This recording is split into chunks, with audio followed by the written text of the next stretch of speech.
quais são as competências necessárias que você enxerga para o futuro, né, para os líderes ou pessoas que estão ali em empresas e querem se tornar lideranças no futuro, né? Legal. Tem relatórios, inclusive nessa experiência que eu tive de presidente do conselho, eu fiquei responsável por coordenar o planejamento estratégico trienal da rede, né, de todo o movimento. Nesse processo, eu aprofundei numa metodologia que se chama Future Thinking, que basicamente é você conseguir ter projeções de futuro a partir das evidências do presente. Então, um exemplo que eu sempre dou, que é muito claro. Imagine que você vai no parque e tem uma placa dizendo é proibido aqui usar drone. É uma evidência do presente que nos faz raciocinar.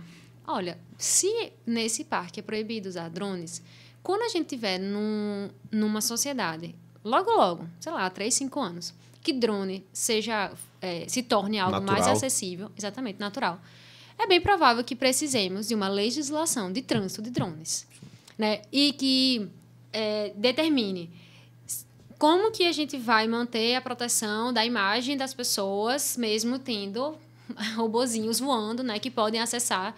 No veraneio, a gente vê ali no veraneio. Exatamente, exatamente.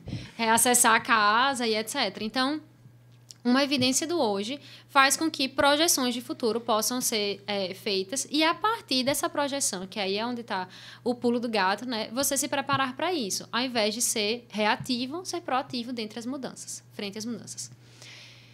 Isso acontece também no mercado de trabalho. E alguns relatórios, algumas instituições, uma das principais é o Fórum Econômico Mundial, estuda essas evidências que mostram possíveis caminhos do futuro do trabalho, né, do mercado de trabalho. E, a partir disso, inclusive consultando as maiores empresas do mercado, entende quais são essas habilidades. Então, te respondendo, nem é pela minha visão, nem é pela minha lente, é com base em evidências científicas, né, e por meio dessas pesquisas, que são, das top 10 competências, 7 competências são comportamentais e 3 são competências digitais / tecnológicas. Por isso que eu estava até conversando ontem com outro empreendedor aqui no Seaway e a gente conversa vai, conversa vem. Eu falei, e aí, já começou a aprender a desenvolver? Aí ele, não tô, acho que ainda não. Eu falei, mas uma hora vai ter que começar. Exatamente, porque as competências comportamentais só disputam com as digitais. E dentro dessas 7, o que são essas competências, né? Ali no topo das competências. Pensamento analítico, que é a capacidade de analisar dados, basear as suas opiniões em evidências, em fatos. Ainda é muito comum, inclusive em mesas de liderança, mesas de tomada de decisão, argumentos como, eu acho que, eu sinto que, mas comigo aconteceu isso, mas o meu tio... São amostras tão pequenas, tão enviesadas, que muitas vezes conduzem a decisões horríveis. Sim. É diferente de você falar, os dados do histórico nos revelam isso. E com base nessa evidência, a gente vai tomar essas decisões. Vocês trabalham com tráfego. Sim. É dado toda hora, né? É análise de indicadores toda hora.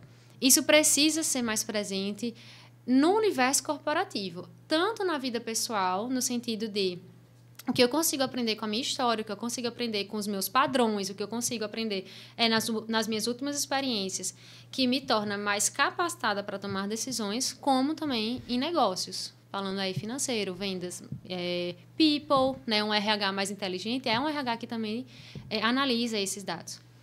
Além do pensamento analítico, autogestão ou autogerenciamento, que tem a ver com autoliderança, que é a capacidade de você... dominar as ações, né, ter inteligência emocional, ter disciplina e independência, ter autoconhecimento, flexibilidade e adaptabilidade, sobretudo depois da pandemia. Foi uma competência que estava assim, no ranking, sei lá, 13, subiu para 3 depois da pandemia. Inclusive, essa de autodisciplina é fundamental, eu acredito, para o futuro trabalho do home office, né, que surgiu na pandemia e as pessoas acham que... qualquer pessoa consegue, mas não é bem assim. Tem a pessoa que realmente vai render e tem as que não vão. né? Exatamente. E essas competências é interessante você trazer porque realmente faz muito sentido. Exatamente. E olha como é perigoso se você se identifica como alguém que não gosta do home office, porque você não tem disciplina para isso. Olha como é perigoso você se manter nesse lugar em que você depende de um estímulo externo para fazer você se movimentar, né? Para fazer você se trabalhar. Eu desenvolvo mentorias, né, com alguns profissionais do mercado. E um dos pontos que a gente trata é independência e iniciativa. E o principal ponto que eu toco é: acabou dessa história de pai, de mãe, de marido, de esposa ter que estar dando impulso, né? Ter que estar chamando atenção, ter que estar acordando para você atingir os seus objetivos. É você por você. Sua carreira é construída a partir das decisões que você toma. E é muito real. Tem muitas pessoas que não conseguem dominar a si a ponto de fazer o que precisa ser feito. Poxa, mas tá difícil. Poxa, mas tô com preguiça. Poxa, mas é que não tá legal. Sempre tem uma desculpa, mas tudo é plantação. Tudo é plantação. Uma hora a colheita virá, né? Então, é um ponto muito relevante. E eu, inclusive, eu amo home office exatamente por causa da liberdade e da flexibilidade. Semana que vem, estaremos indo para Pipa trabalhar de Pipa. E maravilhosamente bem, levo meu computador estava aqui, né? Estava trabalhando antes. Porque, poxa, ter disciplina é dentro do escritório e fora do escritório. É sobre a minha trajetória, né? Não é sobre o resultado só do negócio que eu estou trabalhando, enfim. Outra habilidade, vamos lá. Mas você acha que o home office ele deve ser conquistado ou ele já pode ser iniciado? Como assim? Conquistado, por exemplo, ele realmente merecer estar no... Porque muita gente, como você comentou, né? Às vezes produz mais do presencial. Então, tem gente que gosta do home office, mas você percebe que ele é uma pessoa, um cargo júnior, é um profissional júnior ainda. Ele não está apto ainda para ser autogerenciar. Ele não tem essa habilidade ainda do autogerenciamento. Uhum. E às vezes ele quer o home office logo de cara. Uhum. Aí você acha que ele primeiro precisa se desenvolver ao ponto de conquistar o home office, ou esse home office, por ele ser mais adepto ao home office, já poderia ser conquistado. Porque no presencial você tem muito essa conversa, que às vezes vai desenvolver lá essas soft skills dele, que ele não desenvolveria no home office, porque ele não tem comportamento com ninguém. Ou, comportamento não. Tem troca, né? Troca de experiências com ninguém. E, bom ponto. Eu acho que o que mais desenvolve ser humano é desafio. E desafio você mede com base em dados, em indicadores. Então, enquanto eu penso que desenvolver o meu colaborador é no comando e controle, do tipo, eu estou vendo se você está trabalhando, eu estou aqui junto com você para você desenvolver, eu estou aqui junto com você para te ensinar, eu sinto que isso, 1, não é escalável, e 2, não faz a pessoa, de fato, se tornar protagonista da história dela. Qual é um caminho que eu acho que funciona muito mais e que gera, inclusive, mais crescimento? Eu chego para o meu liderado, que é júnior, e eu dou para ele um desafio que é júnior mais 1. Sabe? É aquele desafio que não é quase um pleno, mas é um pouquinho menos. E eu falo, você tem 15 dias para desenvolver a solução disso aqui. Te dou liberdade nos meios, pense, né? Aí onde vem a capacidade para ele explorar criatividade, resolução de problemas, enfim. Como liderança, o desenvolver desse time está muito nessa exploração. Não eu dizer exatamente o que ele tem que fazer. Eu posso colocar premissas, né? Ó, tem que ter essa característica, mas os comos. E aí, beleza, daqui a 15 dias você vai finalizar esse projeto. Ele é muito júnior. É bem possível que ele não consiga fazer na qualidade que você deseja. Para isso, você adota rituais de gestão de acompanhamento. Que é, daqui a 3 dias você me mostra a V0 que você imaginou, eu vou te passar feedback, se a gente vai ajustando. Daqui a 6 dias a gente vai ter uma outra reunião para ver a evolução. Nesse processo de 15 dias, ele aprendeu 200% mais do que um treinamento que ele poderia ter no presencial, que eu ia mostrar. Você vai fazer assim, depois assim, combinado? Porque é um dos princípios da andragogia. Hoje, dentro do pilar que eu trabalho, a bandeira é a educação. Então, é um tema que eu amo estudar, me aprofundo muito.